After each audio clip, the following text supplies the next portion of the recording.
Hello दोस्तों, स्वागत है आप सब लोगों का हमारे YouTube चैनल फटाफट पढ़ाई में। दोस्तों आज इस वीडियो में हम लोग रेस्पिरेटरी सिस्टम के प्रीवियस ईयर क्वेश्चन करने वाले हैं और इसी तरीके से हम लोग जूलॉजी के हर चैप्टर के प्रीवियस ईयर क्वेश्चन को करेंगे। तो देखो पहला क्वेश्चन अपना 2019 में आया है। एक व्यामी के ज्वरीय आयतन एवं निःशोषण सुरक्षित आयतन क्रमशः 500 ml और 1000 ml है। यदि अवशिष्ट आयतन रेजिडुअल वॉल्यूम 1200 ml हो तो निःशोषण क्षमता क्या होगी?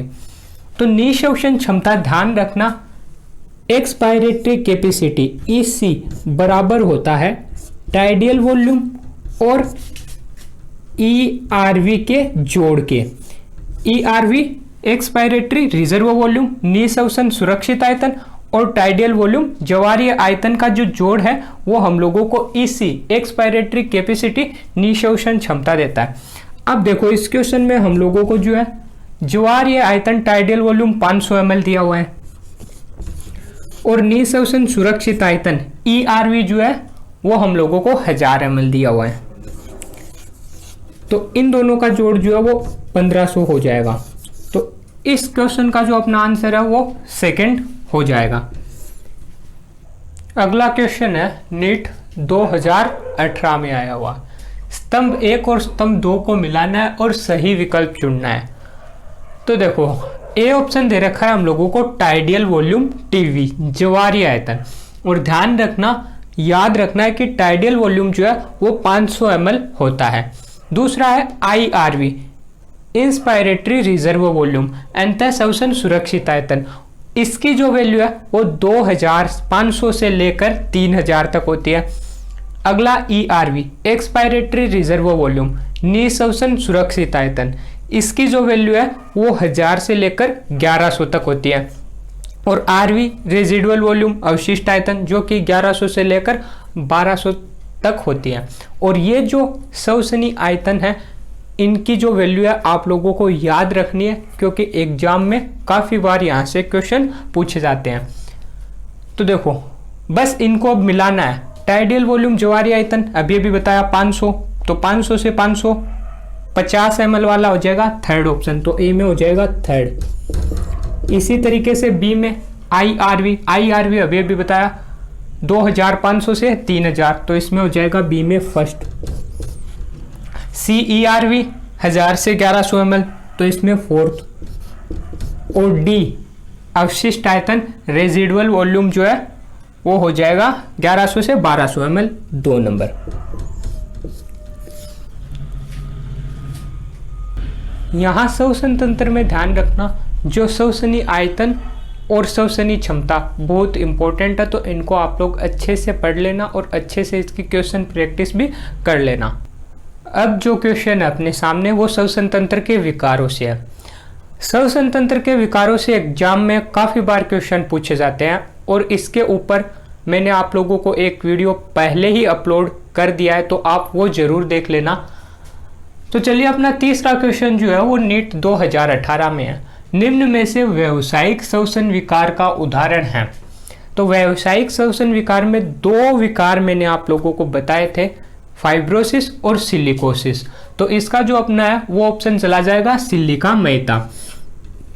और ये जो है ऐसे व्यक्तियों में पाया जाता है जो कि पत्थरों की घिसाई पिसाई वाले उद्योगों में कार्य करते हैं। चौथा देखो, धूम्रपान सिगरेट स्मोकिंग के कारण प्रधानता उत्पन्न होने वाले दीर्घकालीन शोषण विकार का नाम बताइए। तो सिगरेट स्मोकिंग के कारण वात स्फीति एम्फाइसीमा होता है, ये रहा सी ऑप्शन। और एम्फाइसीमा में जो है वो क्या होता है कि जो कूपिकाओं की भित्ति है वो क्षतिग्रस्त हो जाती है, जिससे कि शोषण की सतह घट जाती है। अगला क्वेश्चन है क्वेश्चन नंबर 5 जो कि नीट 2019 में आया है। वायु द्वारा उत्पन्न एलर्जन एवं प्रदूषकों के कारण नगरीय स्थानों में काफी व्यक्ति शोषणी विकार जो घरघराहट उत्पन्न करते हैं से पीड़ित है, क्योंकि। तो अगर आप लोगों ने शोषणी विकार अच्छे से पढ़े हैं तो इस क्वेश्चन का आंसर आप बड़े आसानी से दे सकते हैं। देखो शोषणी विकार जो घरघराहट उत्पन्न करते हैं, तो ये जो है दमा की कंडीशन है, अस्थमा की कंडीशन है, जो कि एक प्रकार की एलर्जी है। और दमा के अंदर जो है श्वसनी और श्वसनिकाओं का इन्फ्लोमेशन होता है, उनमें सूजन आता है। तो ऐसा ऑप्शन देख लो इसमें। न्यूमोसाइट के द्वारा पृष्ठ सक्रियकरण के श्रावण में कमी नहीं। नासिका गुहा में श्लेष्मा अस्तर नहीं।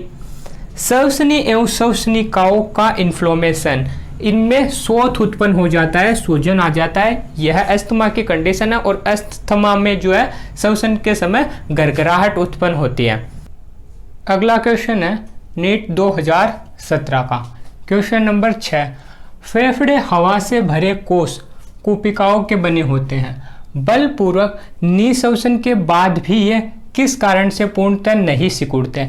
तो इसका जो कारण है कि बलपूर्वक निःश्वसन के बाद भी फेफड़े नहीं पिचकते, वो है अवशिष्ट आयतन, रेजिडुअल वॉल्यूम, जो कि 1100 से 1200 ml होता है। और ये रेजिडुअल वॉल्यूम जो है वो हमेशा फेफड़ों में बना रहता है जब तक कि मृत्यु ना हो जाए। मृत्यु के पश्चात ही फेफड़े सिकुड़ते हैं, पहले नहीं सिकुड़ते। इसीलिए इस अवशिष्ट आयतन को हम लोग प्राण वायु कहते हैं। जब प्राण निकलेंगे तभी ये वायु निकलेगी, वरना हमेशा फेफड़ों में रहेगी और फेफड़ों को सिकुड़ने नहीं देगी। तो इसका जो ऑप्शन है अपना फर्स्ट हो जाएगा ए ऑप्शन। क्वेश्चन नंबर 6 का ऑप्शन हो जाएगा ए। क्वेश्चन नंबर 7 है फेफड़ों की कूपिकाओं में ऑक्सीजन का आंशिक दाब होता है। नीट 2016 का क्वेश्चन है। पहला ऑप्शन देखो, रुधिर में ऑक्सीजन के आंशिक दाब से कम। तो ये ऑप्शन तो गलत है, क्योंकि रुधिर में ऑक्सीजन के आंशिक दाब से अधिक होता है कूपिकाओं में ऑक्सीजन का दाब। कूपिकाओं में जो ऑक्सीजन का दाब होता है वो होता है 104 mmHg। जबकि रुधिर की बात करें तो डीऑक्सीजनेटेड ब्लड में 40 mmHg और ऑक्सीजनेटेड में 95 mmHg, जो कि 104 से कम है। दूसरा ऑप्शन देखो, कार्बन डाइऑक्साइड के आंशिक दाब से कम। यह भी गलत है, कार्बन डाइऑक्साइड के आंशिक दाब से भी अधिक होता है। रुधिर में ऑक्सीजन के आंशिक दाब के बराबर नहीं, रुधिर में ऑक्सीजन के आंशिक दाब से अधिक। तो फोर्थ ऑप्शन डी अपना करेक्ट हो जाएगा। अगला क्वेश्चन है क्वेश्चन नंबर 8। सांस लेने के बीच फेफड़े पिचक नहीं जाते और थोड़ी बहुत हवा फेफड़ों में सदा ही बनी होती है, जिसे बाहर निकाला नहीं जा सकता। क्योंकि हमारे जो फेफड़े हैं उसमें ऋणात्मक अंतःफुंफुसीय दाब पाया जाता है, जो कि फेफड़ों की भित्ति को एक दूसरे से दूर खींचती है। तो ऐसा ऑप्शन देख लो। अब देखो इस क्वेश्चन में जो है ऑप्शन नंबर सी में भी ऋणात्मक दाब दे रखा है और ऑप्शन नंबर डी में भी ऋणात्मक दाब दे रखा है। तो ऐसे में हम लोगों को जो ज्यादा बेस्ट ऑप्शन है वो टिक लगाना है। और नीट में कई बार ऐसा हो जाता है कि दो ऑप्शन करेक्ट है, तो उनमें से हम लोगों को ज्यादा बेस्ट ऑप्शन ही करेक्ट लगाना है। तो इसका अपना जो आंसर है वो डी हो जाएगा। ऋणात्मक अंतःफुंफुसीय दाब होता है जो फेफड़ों की भित्तियों को एक दूसरे से दूर खींचता है। अगला क्वेश्चन अपना नीट फर्स्ट 2016 में आया हुआ क्वेश्चन नंबर 9। रुधिर के पीएच में होने वाली कमी के कारण इनमें से क्या होता है हम लोगों को पहचानना है। पहला है ऑक्सीजन के साथ हीमोग्लोबिन की बंधुता घट जाती है। अगर मैं बात करूं फेफड़ों के पास, तो फेफड़ों के पास जो ऑक्सीजन की हीमोग्लोबिन से बंधुता अधिक होती है। इसी तरह टिश्यू के पास ऑक्सीजन की हीमोग्लोबिन से बंधुता कम होती है। फेफड़ों के पास जो ऑक्सीजन की हीमोग्लोबिन से बंधुता अधिक होती है। और वहां पर मैं बात करूं कार्बन डाइऑक्साइड के आंशिक प्रेशर की PCO2, तो वो कम होता है। अगर कार्बन डाइऑक्साइड का आंशिक दाब कम है, इसका मतलब हाइड्रोजन आयन जो है वो भी कम है। हाइड्रोजन आयन के साथ साथ यहाँ पर टेम्परेचर भी कम होगा, ताप भी कम होगा। इसके अलावा हाइड्रोजन आयन कम है तो अम्लीयता की बात करूं, अम्लीयता अधिक होगी। हाइड्रोजन आयन कम है, इसका मतलब यहाँ अम्लीयता अधिक होगी। और अम्लीयता अधिक है यानी पीएच भी अधिक होगी। तो यह कंडीशन है फेफड़ों के पास, क्योंकि फेफड़ों के पास हीमोग्लोबिन की ऑक्सीजन से बंधुता अधिक होती है और वहां पर कार्बन डाइऑक्साइड का आंशिक दाब कम होता है, हाइड्रोजन आयन कम तो अम्लीयता अधिक, और अम्लीयता अधिक तो पीएच अधिक और टेम्परेचर कम। जब ये कंडीशन होती है तो हीमोग्लोबिन की ऑक्सीजन से बंधुता अधिक होती है। इसके अलावा उत्तकों के पास क्या होता है, कार्बन डाइऑक्साइड का आंशिक दाब जो है वो अधिक होता है, हाइड्रोजन आयन अधिक होते हैं। हाइड्रोजन आयन अधिक होने का मतलब है कि अम्लीयता कम होगी और अम्लीयता कम होने का मतलब है पीएच कम है और साथ ही साथ ताप भी कम होता है यहाँ पर।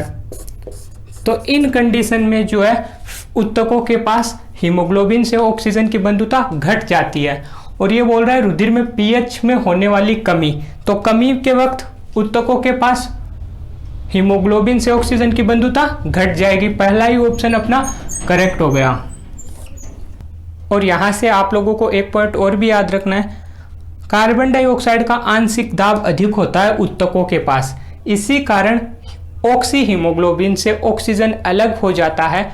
इसे हम लोग बोहर इफेक्ट कहते हैं। या फिर उत्तकों के पास कार्बन डाइऑक्साइड का आंशिक दाब अधिक होता है और ऑक्सी हीमोग्लोबिन से ऑक्सीजन टूटता है, जिससे कि ऑक्सीजन वियोजन वक्र जो है वो नीचे की तरफ या फिर दाईं तरफ विस्थापित होता है, जिसे हम लोग बोहर इफेक्ट कहते हैं।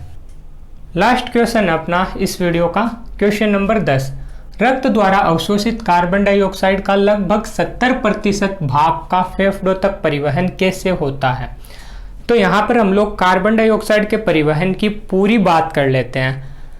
कार्बन डाइऑक्साइड का परिवहन सर्वाधिक मात्रा में बाइकार्बोनेट आयन के रूप में होता है और लगभग 70% कार्बन डाइऑक्साइड का परिवहन जो है वो बाइकार्बोनेट के रूप में होता है।